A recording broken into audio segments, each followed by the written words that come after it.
Ya les saludé oficialmente, les doy la bienvenida a este curso de Teoría de la Educación 2, prosiguiendo lo que es el programa y lo que es en sí la materia. En el programa nos habla sobre los conceptos fundamentales que debemos conocer. Estos conceptos fundamentales, bien sabemos que tienen una raíz etimológica, o sea, el sentido propio de la palabra, y también tiene una cuestión que tiene una connotación y todo lo que implica eso. Cuando nosotros mencionamos la palabra educación, podemos pensar en la palabra filosóficamente en cuanto a la característica, la complejidad del sistema educativo. Cuando hablamos de educación, hablamos de las normas morales de una sociedad, de una cultura, hablamos de la educación formal, no formal, y hablamos de varias ciencias que hacen a educación. Entre los primeros conceptos que se tienen que investigar, leer, analizar, es ciencias de la educación en general. Hoy vamos a avanzar un poco más con relación a eso. En clases anteriores les hablé sobre lo que es filosofía para llegar a la teoría y teoría después para llegar a la ciencia. Hoy vamos a tocar lo que es teoría para llegar a la ciencia. Ya vimos antiguamente cómo se fueron desarrollando las teorías en esa reflexión profunda del ser humano, de conocerse a sí mismo, ¿verdad? Y eso tiene mucha influencia en nuestra cultura y los pensamientos ya de la antigua Grecia. Entonces, todos esos pensamientos que fueron desarrollándose se van complejizando y van teniendo distintas connotaciones, distintos sentidos.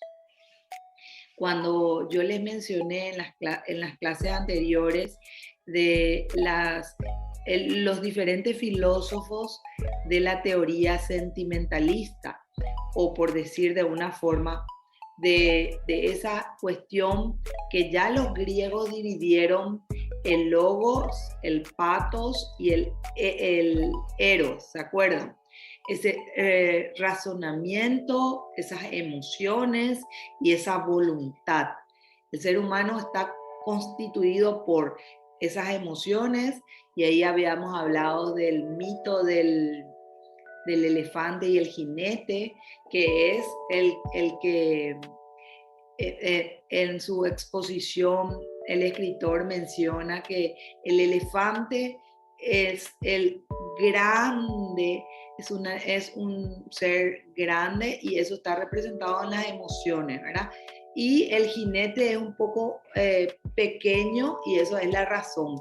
Por eso a veces nosotros actuamos emotivamente, emocionalmente, y tomamos ciertas determinaciones que van más hacia los placeres o van más hacia ciertas cuestiones que no precisamente tienen que ver con la razón.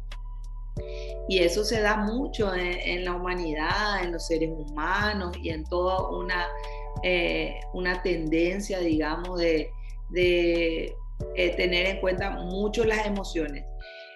Con relación a educación, nosotros tenemos que saber, y ustedes tienen que saber, que tenemos esa parte racional, y es importante desarrollar esa parte racional ustedes como seres humanos y en los estudiantes que van a estar a su cargo o en las personas que van a estar a su cargo.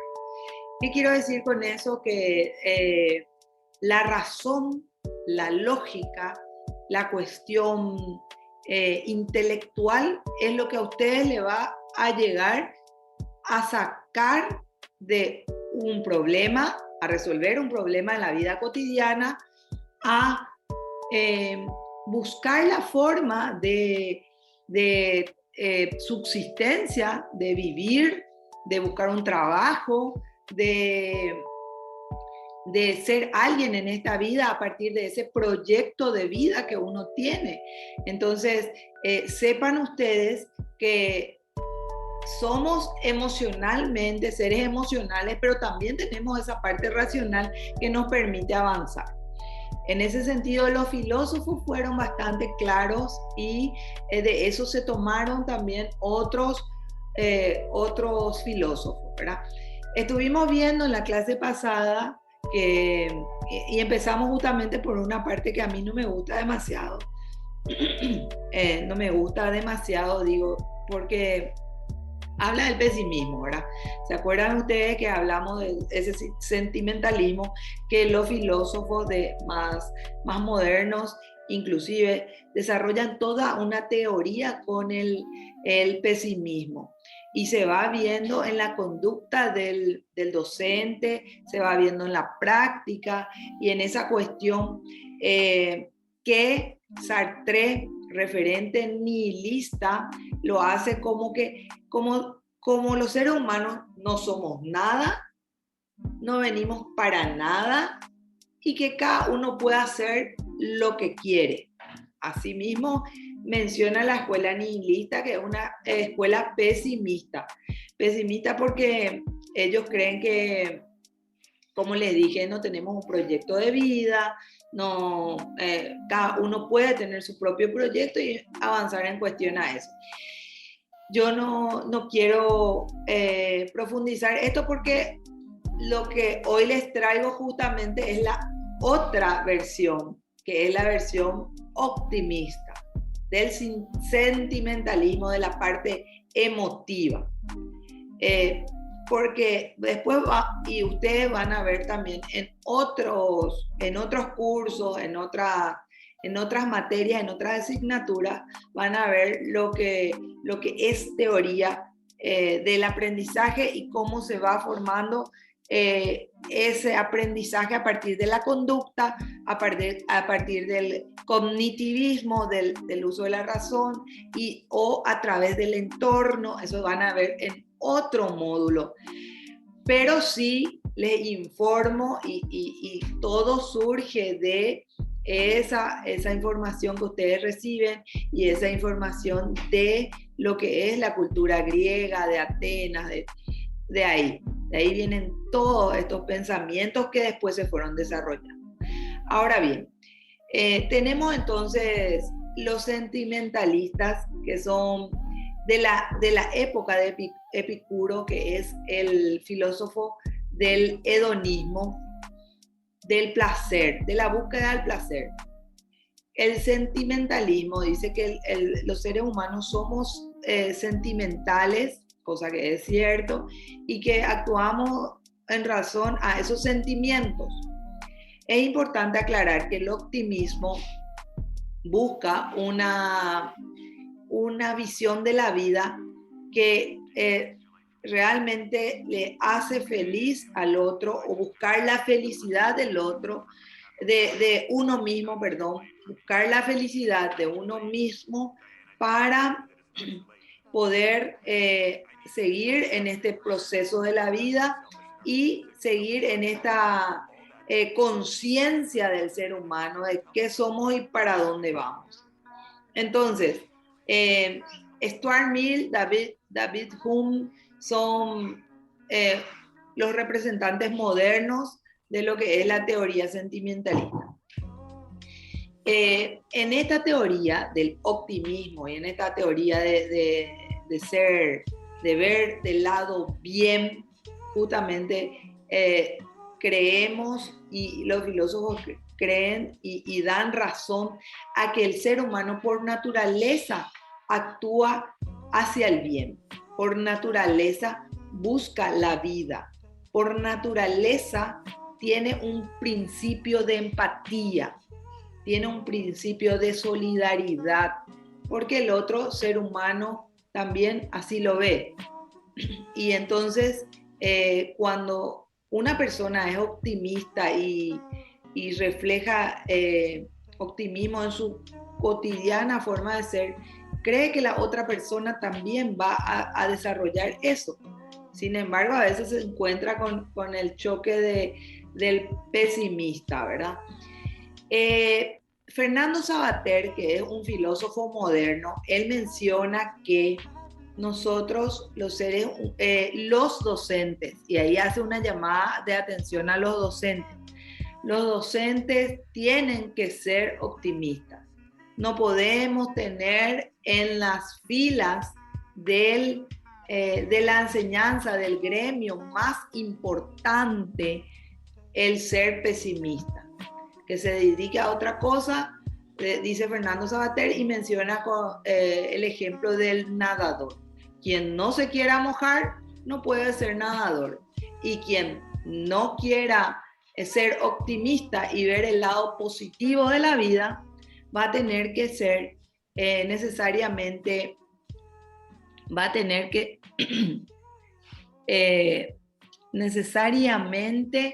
ver el lado positivo. Disculpen, se cortó porque parece que salió.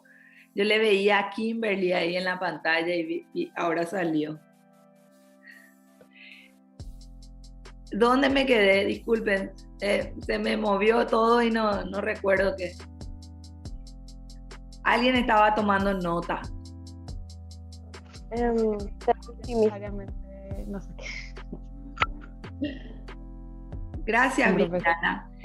Bueno, les estaba diciendo que Fernando Savater menciona ese ejemplo, y les digo yo siempre que el ejemplo del nadador, ¿verdad? Quien no se quiera mojar, que no se tira a la pileta, y quien realmente piensa en la perfectibilidad del ser humano, en la perfectibilidad quiere decir esa búsqueda del aprendizaje constante.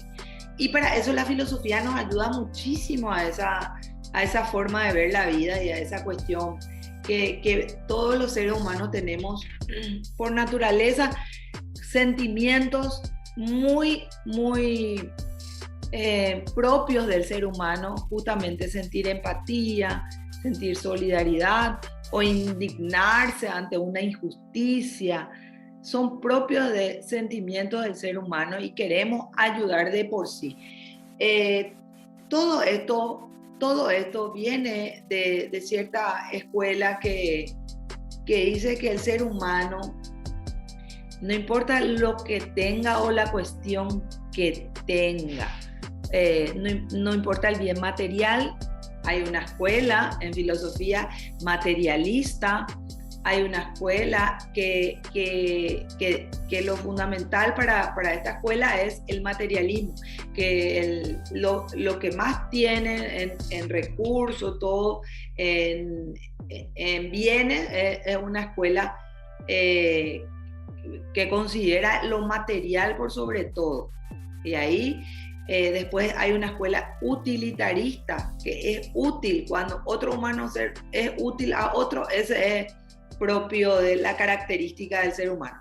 Y así por eso lo importante es que ustedes sepan que hay una inmensidad de doctrinas que hay que sacar siempre, por eso yo soy muy optimista, sacar siempre el lado positivo.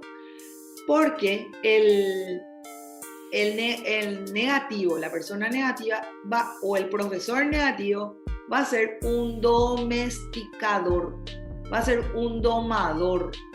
Y en educación lo que menos podemos pretender es que sea un domador, porque no está con animales, está con seres racionales, y en esa línea tienen también emociones, sentimientos, que aquí les voy a hacer un paréntesis para decirles que los políticos saben muy bien utilizar estos sentimientos, y llegan mucho las propagandas políticas en nuestro entorno, en nuestro entorno y en todo el mundo, llega mucho a través de las emociones. Se da en el marketing, se da en las ciencias políticas, yo sé muy bien, y en fin, en otras ideologías que cuando nosotros, a ustedes les tiene que llamar la atención esa parte que menciona mucho. Y recuerda nomás la propaganda de un político dando alimento a un niño, por ejemplo. Eso a mucha gente le llega. Qué buena persona, qué sublime, que no. O si no, cuando escuchen bien ustedes el discurso de un político que siempre dice educación en primer lugar. Educación en primer lugar. Todos sabemos que la educación en Paraguay está en terapia intensiva, pero tenemos que, precisamente a esos políticos tenemos que parar la oreja y analizar realmente esta cuestión, si es así, si es realmente que la verdad, el camino al progreso es la educación, y cómo él va a hacer, o usa solamente para pantalla y para su discurso político. Y esas son las cuestiones que llegan. Bueno, sigamos. ¿Qué tenemos más? Tengo la diapositiva que les pasé en clase, que hablaba sobre lo que eran las escuelas, la filosofía, como ya hablamos, las dimensiones, la metáfora de Jonathan Haidt, el jinete y el elefante. Esto todo hablamos del nihilismo, el optimismo. Aquí les mencioné justamente en nuestra última clase a Viktor Frankl, que también dejé para que ustedes vean. Él es de la escuela existencialista y lo muy, muy válido de su teoría y de su análisis es su sentido a la vida. Por eso lo considero optimista a este ser humano que sobrevivió a los campos de concentración. Como les dije, les di más o menos lo que él hizo de grande Viktor Frankl, aparte de sobrevivir, que eso es grandioso, de sobrevivir, y cómo sobrevive ante el más atroz de los crímenes de los campos de concentración nazi, que es las cámaras de gas y todo eso que ustedes imaginan. Bueno, él vivió, no llegó a estar en la cámara de gas, pero era un día a día constantemente viendo cómo funcionaba eso y cómo se les mataba. Bueno, entre el estímulo y la respuesta hay un espacio. Dice, el estímulo que te puedan dar. Estímulo puede ser positivo y puede ser negativo. El estímulo puede ser con un golpe de puño, con un látigo, con una regla, y la respuesta que uno pueda dar. Entre eso hay un espacio. Y eso, ahí está la posibilidad de elegir la respuesta. Y la respuesta se basa en nuestro crecimiento y en nuestra libertad. Entonces nos dice Viktor Frankl que podemos tener una situación adversa, pero tenemos la libertad de escoger cómo resolvemos esa situación adversa. Esto justamente le hice como un efeméride.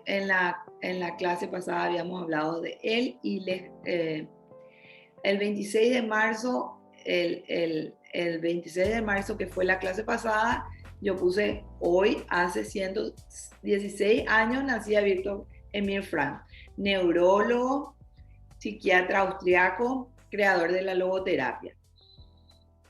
Les recomendé también el libro se llama El hombre en busca de sentido, donde Frankl relata lo que sobrevivió a los campos de concentración de la Segunda Guerra Mundial, y es una síntesis del existencialismo y el humanismo.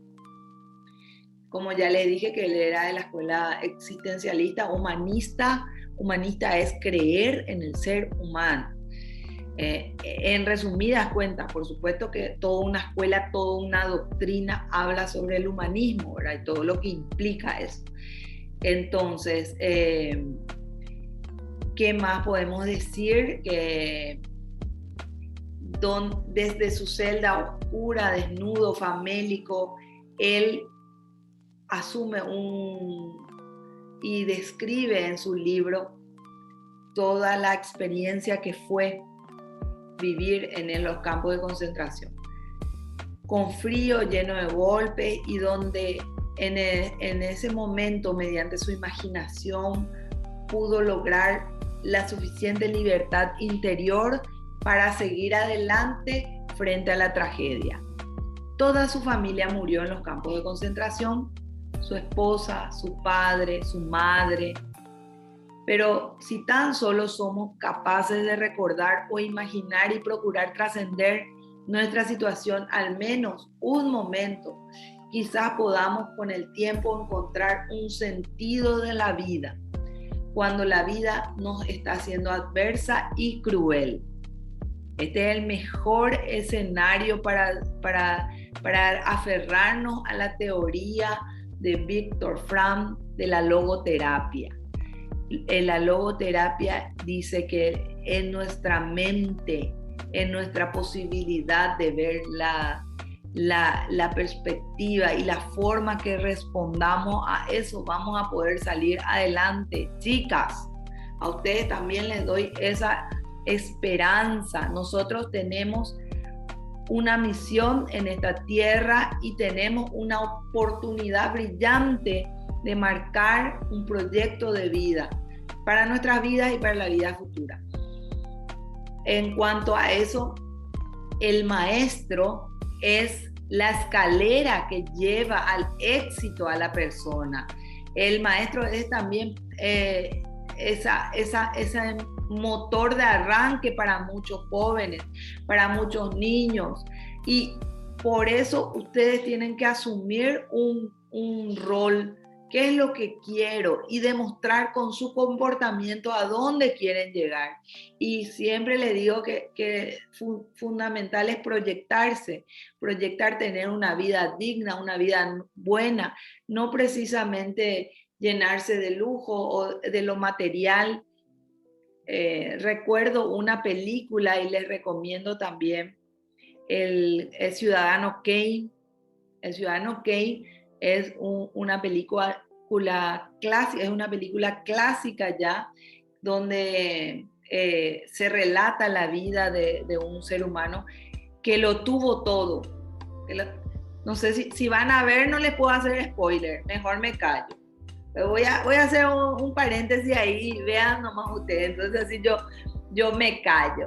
Bueno, les dije que hoy quiero ser breve, les quiero, para no aburrirles demasiado, porque yo sé que cada clase y con este tema de la tecnología a veces cansa, agota.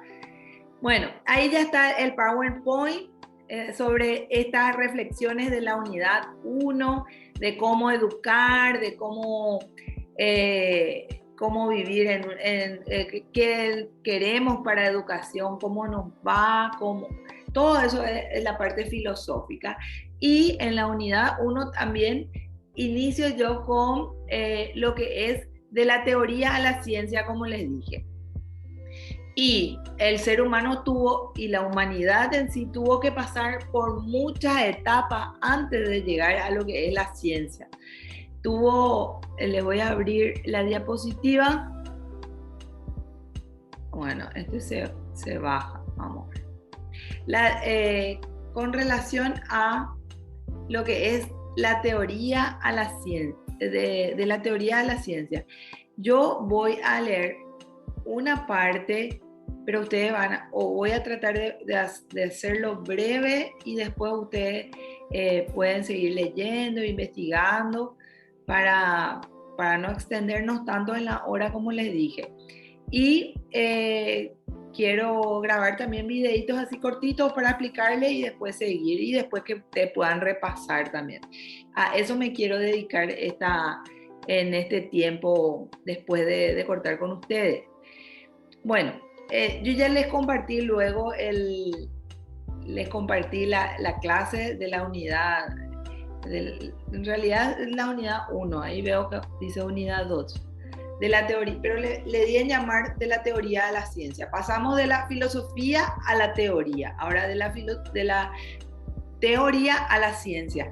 Son pasos gigantes que estamos dando, pero más o menos para tener un panorama de cómo vamos, cómo se va construyendo y cómo se van sí, armando las diferentes escuelas en lo que es teoría de la educación. Algo muy importante que les voy a decir es que probablemente retomemos a ciertos autores y de hecho que en la siguiente unidad ya es todo de acuerdo a los nombres de los autores. Por eso ahí está el nombre de John Luke, está el nombre de Jesucristo, está el nombre de Don Bosco, y eso vamos a hacer que nos remontemos otra vez hacia atrás o volvamos otra vez hacia adelante. Entonces, para poder entender un poco cómo vamos a encarar. Bueno, entonces, lo que siempre quiero que ustedes tengan presente en sus clases y con sus profesores también, y cuando ustedes sean profesores, hay un principio básico que dice que no hagas a otros lo que no quieres que te hagan a ti.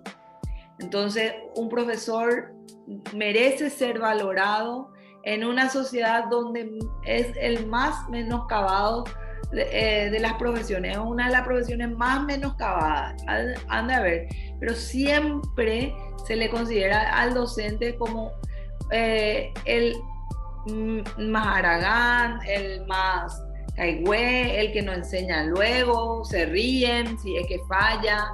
Claro, es un ser humano y entonces vamos a buscar del lado positivo de eso. Por eso yo en esta clase valoro 5 actitudes que me gustaría que ustedes también.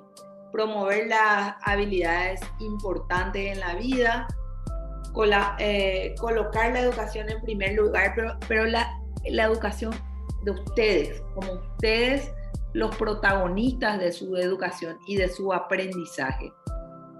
Apoyar y participar en los proyectos educativos, visto que ya lo hacen muy bien en el proyecto de exploración, felicito nuevamente, y ampliar el nivel cultural y las actividades deportivas y las actividades deportivas de niños y jóvenes. ¿Por qué digo deportivas? Porque en este contexto, mucha gente se va hacia el lado hedonista y se olvida de la parte física, y ahí empieza a actuar probablemente el elefante, diciendo no, vamos por este lado, y es ahí donde la razón tiene que comprometerse con el cuerpo y buscar esa forma de mantenerse en el deporte. Y las actividades culturales que hacen parte de la sociedad, de las tradiciones. Me imagino que en esta Semana Santa habrán hecho la chipa, habrán compartido con la familia en un almuerzo, en una cena, todos juntos, reunidos, y si no, bueno, lastimosamente este contexto no nos puede hacer reunirnos, pero con que hayan vivido intensamente esos 60 segundos de un minuto es valeroso, realmente. Bueno, ¿qué más les quiero decir? Les quiero decir que siempre cuando yo inicio mis clases, les pregunto a mis alumnos brevemente los recuerdos del profesor, ese profesor que marcó la vida de ustedes, entre el recuerdo de lo positivo y lo no tan positivo, lo agradable o lo no agradable. Lastimosamente, muchos tienen experiencias muy desagradables que también hacen a la función del maestro, y hay que entender que como en educación estamos de todo, y hay profesores también que están de la escuela pesimista, entonces eso se refleja en la actitud. Y a veces lo que más me gusta cuando se resaltan en las clases las cuestiones negativas es justamente porque el estudiante dice, yo vine a ser docente o vine a estudiar para ser docente porque no quiero ser igual a ese docente que me tocó. Eso es algo muy positivo que hay que resaltar. Y siempre menciono esto. Entonces, los estudiantes vienen con la idea de poder mejorar todo lo que implica educación y todo lo que implica la parte de educación. Bueno, el ser humano posee conocimientos y todo tipo de conocimiento que ya vamos adquiriendo y vamos guardando en nuestra memoria, en nuestro razonamiento. Siempre ustedes como seres humanos que son, tienen que preguntárselo. ¿Qué? ¿Por qué? ¿Para quién? Y esas preguntas así que ustedes mismos pueden ir anotando como una cuestión de reflexión, de conocerse a uno mismo. Porque el que se conoce a sí mismo es invencible, dice Sun Tzu en su libro El arte de la guerra. Eso es ley, para ustedes les tienen que servir, conocerse a sí mismo. Dice él, el que se conoce a sí mismo y conoce a su enemigo es invencible, porque es el arte de la guerra, su libro. Bueno, sigamos. El método científico. Entonces, como tenemos conocimiento y ustedes, si tuvieron la oportunidad de tener en su familia un niño, un bebé, una niña, un ser humano que se está desarrollando, van a darse cuenta que tienen tanta sabiduría, tanta espontaneidad, dicen cuestiones tan lógicas a veces. Bueno, vienen con otro chip, parece. Muchos dicen que con un chip incorporado, ¿verdad? Y claro, porque vamos adquiriendo cada vez más ese desarrollo y dice que inclusive los seres humanos seguimos desarrollándonos intelectualmente, y seguimos en ese esfuerzo por que la misma naturaleza, por ir mejorando la raza humana, ¿verdad? Y entonces, cuando se plantea ese conocimiento científico, se plantea ese saber que se obtiene a través de esos procesos metódicos, esa pretensión de validez utilizando la reflexión sistemática, los razonamientos lógicos. Para la búsqueda se limita el problema que se estudia. Dice, ¿qué pasa? Cuando se desarrolla el método científico, se observa y ahí ya entra esa parte que ustedes van a entrar cuando estén ya para su tesis misma, van a empezar a analizar un fenómeno en particular o van a analizar un problema, van a delimitar ese problema y a eso lleva la metodología, ese conocimiento científico ya. Porque si bien es cierto, venimos con mucho conocimiento, con muchos saberes y eso después la cultura nos da también información, ese saber empírico que muchas personas y muchos seres humanos tenemos porque de por sí está nuestro interés de aprender y de saber, eso es inherente a todo ser humano. Entonces se va sistematizando con el método científico y se va llegando a un conocimiento más técnico sobre la realidad. Históricamente nos cuentan que la ciencia surge a partir de los griegos, ya desde la filosofía, ese desvelar, sacar el velo a eso que tenían como mito y como magia. Entonces había cuestiones que había que desterrarse y sacaban eso los mismos griegos. Ahora, el padre del método científico es Francis Bacon, que utiliza la formulación de hipótesis y la acumulación de datos del siglo XVII. Entonces, ¿qué es ciencia? Porque cuando yo veo el programa y a mí me dicen, bueno, vamos a hablar de ciencias de la educación primero. Y por eso le hice todo ese análisis previo a lo que es la filosofía, después vamos a la teoría y ahora ciencia.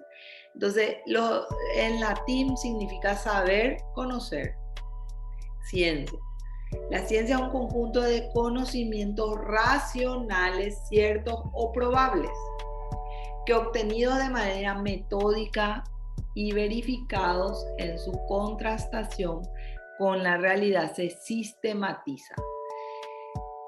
Bueno, ¿qué pasa con la ciencia? Si los griegos y en latín significa conocimiento y saber, entonces cuando se utiliza la ciencia como tal, se utiliza a partir de esos fenómenos que se pueden dar en la naturaleza misma. Esa observación que fantásticamente hizo Leonardo da Vinci a una mariposa para saber cómo volaba. Y él empezó con sus primeros dibujos a imaginar cuál podría ser la razón y por qué el ser humano no puede volar. Inclusive dibujó y proyectó un ala de mariposa o 2 alas de mariposa, y se cuenta la biografía de Leonardo da Vinci, que él intentó volar inclusive con ese dibujo perfecto que hizo. Después de 100 años y un poco más, empezaron a analizar a la mariposa, a los animales en la naturaleza y así seguir, porque de eso se trata el conocimiento y la ciencia, que vayan descubriendo las verdades. Entonces, hay verdades que la misma naturaleza te da para llegar a, y hoy Da Vinci jamás hubiese imaginado que él dio los primeros esbozos para lo que es hoy un avión. Y después los hermanos Wright, mucho tiempo después, llegaron a inventar eso por la perseverancia, la constancia y la observación de todo. Antes de los hermanos Wright, a otros se les ocurrió también mirar cómo era el funcionamiento de todas esas cuestiones tan simples aparentemente en la naturaleza. Bueno, eso te da el uso de la razón, te da la cuestión de observar, de analizar, de sintetizar, de todo lo que puedan servirle para después sacar y llegar a ciertas conclusiones. Gracias a eso, hoy día, y gracias a que mentes brillantes de toda nuestra cultura occidental puedan, y de otras culturas también, puedan tener la capacidad de desarrollar primero un teléfono, después un inalámbrico, después ahora esta tecnología de vernos a través de internet, a través de las aulas virtuales. Todo eso es un proceso sistemático, verificado y contrastado. Por eso cuando se da en la ciencia la publicación de una investigación, es fundamental para que otra persona venga y desarrolle una teoría diferente y diga, no, esto no es así, o complemente esa teoría. Por eso en tesis se da también la publicación. Y acá tenemos analizar, explicar, objetivos, predecir, actuar. Cómo se desarrollaban ya en las ciencias propiamente. En toda ciencia tiene que haber esos objetivos básicos, esos objetivos generales para llegar a lo que aplicar esos conocimientos que tiene el ser humano.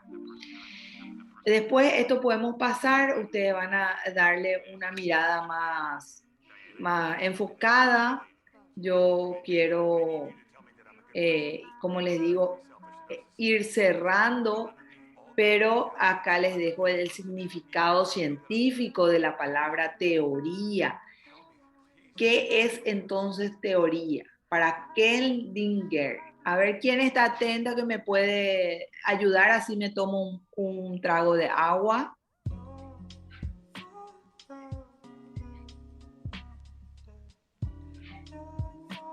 ¿Están timidita o está el teléfono desconectado? Voy a leer, profe. Por favor. Significado científico. La teoría consiste en un conjunto de proposiciones interrelacionadas, capaces de explicar por qué y cómo ocurre un fenómeno. En palabras de Kerlinger, en 1957, una teoría es un conjunto de constructos, conceptos, definiciones y proposiciones relacionadas entre sí, que presentan un punto de vista sistemático de fenómenos, especificando relaciones entre variables con el objeto de explicar y predecir los fenómenos. Muchas gracias, Angélica. Muchas gracias. Bueno, constructos, eso de proposiciones es lo que vamos anotando, sistematizando para llegar a lo que es después la ciencia propiamente. Entonces, sí o sí se pasa por una teoría para llegar a la ciencia. Y la ciencia se nutre de la teoría. Entonces, se nutre también de hipótesis. Hipótesis es antes incluso de la teoría para después hacer la teoría y para después hacer la tesis. Vamos teniendo así ese conocimiento y se utiliza muchísimo en toda la ciencia este tipo de análisis y procedimientos. Incluso cuando ocurre un fenómeno, a posterior se investiga y si se usa un método científico se puede llegar a conocer la verdad de los sucesos, de los acontecimientos. Y uno siempre busca la objetividad cuando hablamos de investigación y de ciencia, se habla de objetividad. Mi preocupación hoy en día es que haya muchos sesgos. Yo quiero dejar hasta aquí y después les quiero mostrar, para seguir en la próxima clase, vamos a dejar hasta lo que es el significado científico de la teoría y les quiero mostrar un video que preparé sobre lo que estábamos hablando de Viktor Frankl. Cómo se relaciona a lo que es la teoría y cómo se relaciona al método científico con el neurólogo que vivió y sobrevivió a los campos de concentración. Se relaciona mucho porque su objetivo de vida era terminar el proyecto que él tenía antes de ir a los campos, que era la investigación científica que él llevó adelante. Por eso les quiero mostrar, proyectar el video y eso va a llevarnos un tiempito. Después para hacer, darles algunas indicaciones más. A ver, no sé qué pasó, se quedó colgado, parece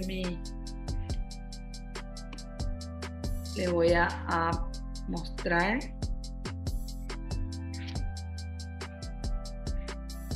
Voy a proyectar, a ver, aquí está el videito que me gustaría compartir con ustedes. Presten mucha atención porque es del libro de Viktor Frankl.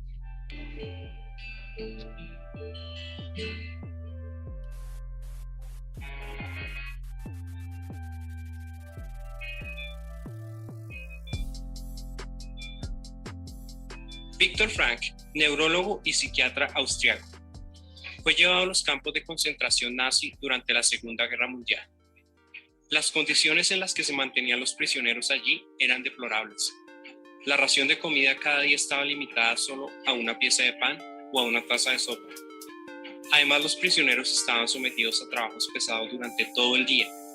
Al menor signo de agotamiento, eran mandados a la cámara de gas o a la chimenea, donde eran sacrificados. Bajo estas condiciones tan terribles, la probabilidad de recuperar su libertad y mantener la vida era bastante baja. Solo 1 de cada 28 reclusos lograron recuperar su libertad al final de la guerra. ¿Qué fue lo que les dio la motivación a hombres como Viktor Frankl de continuar a pesar de tan adversas circunstancias? Viktor Frankl, dentro de su introspección, llegó a la siguiente conclusión: al hombre se le puede arrebatar todo, salvo una cosa, la última de las libertades humanas, la elección de la actitud personal ante un conjunto de circunstancias, para decidir su propio camino.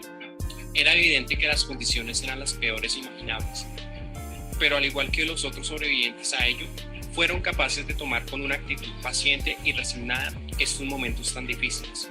Muchas veces en nuestra vida tenemos que afrontar circunstancias difíciles, que muchas veces nos hacen poner en apuros. Quisiéramos que estas situaciones no nos correspondieran vivirlas, pero está en nosotros afrontarlas serenamente, tal como lo hicieron aquellos hombres reclusos, incluso en momentos donde la esperanza parecía haberse desvanecido por completo. No podemos cambiar las situaciones externas, pero sí podemos cambiar la manera en que actuamos ante estas situaciones. En algunas ocasiones llegamos a pensar: si yo tuviera una casa más grande, sería más feliz. Si tuviese un carro más grande, sería más alegre. Si viviera en otro sitio, mi vida sería más fácil. Pero ten la plena seguridad de que independientemente de la situación en la que te encuentres, así tengas todas las riquezas del mundo, las condiciones externas que te rodean nunca van a ser perfectas. Está en ti tomar las acciones necesarias para cambiar y avanzar con el flujo de la vida. Ten en cuenta que mientras te encuentres en este mundo, tienes un sentido por el cual vivir. El sentido para Viktor Frankl era poder volver a reescribir el manuscrito científico que perdió una vez llegó a los campos de concentración. También soñaba con reencontrarse con su familia, al igual que muchos otros reclusos. Esas personas que lograron sobrevivir lo hicieron gracias a su fortaleza mental. Quien tiene un porqué para vivir puede soportar casi cualquier cosa. A veces damos por sentado las cosas que tenemos: un techo para vivir, comida todos los días, una familia, y no nos damos cuenta de que muchas personas ni siquiera tienen la posibilidad de tener un techo. Viktor Frankl estuvo en los campos de concentración durante 3 años, en los cuales su único pensamiento se centraba en cómo conservar su vida. Sabía que en cualquier momento podía ir a la cámara de gas o a las chimeneas, y allí todo acabaría. Una vez fue trasladado a otro campo de concentración, y el simple hecho de saber que allí no había cámara de gas ni chimeneas le dio mucha tranquilidad, porque sabía que podía conservar la vida, por lo menos mientras estuviese allí. Este libro es una invitación a agradecer por cada momento de la vida y aprender a aceptar que independientemente de todo lo que estés viviendo, siempre habrán situaciones muy difíciles que requerirán de nosotros una actitud paciente. Muchos prisioneros, una vez en libertad, se imaginaron que su sufrimiento había sido tanto que ya no habría espacio para más dolor en sus vidas. Sin embargo, al llegar a casa y encontrar que todos sus familiares habían muerto prisioneros, pudieron comprobar que los momentos de sufrimiento también son inherentes a la vida, lo que no significa que debemos dejarnos llevar por las circunstancias. Viktor Frankl, en su condición de psiquiatra, estuvo al cuidado de algunos enfermos durante algún tiempo, época en la cual la única amenaza no fue morir a manos de los guardias en la cámara de gas o en las chimeneas, sino también fue morir víctima de una fiebre tifoidea, que al final también acabó con la vida de muchos. Dentro de sus conversaciones con otros prisioneros, muchos expresaban que ya no esperaban nada de la vida, por eso optaban por suicidarse con cuerdas de alambre que tenían corriendo. Sin embargo, Viktor Frankl trataba de persuadirlos de que no eran ellos quienes tuviesen que esperar algo de la vida. Era la vida la que aún esperaba algo de ellos. Eso mismo lo podemos aplicar a nuestro diario vivir. La vida siempre espera algo de nosotros. Por eso estamos aquí.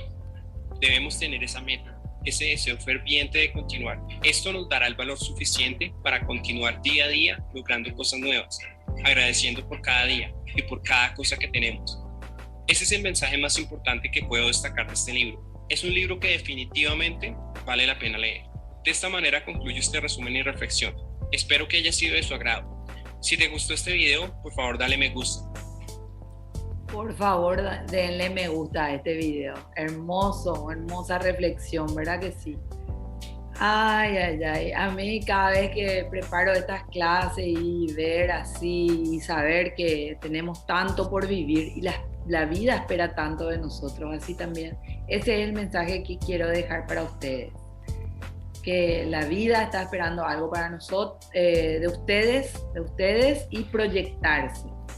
Les veo ya en Corea del Sur, ahí me mensajean desde Facebook y desde algún lugar. Así ya les veo, chicas. Fuerza, ánimo y vamos a seguir adelante en esta hermosa oportunidad que nos da la vida. Gracias.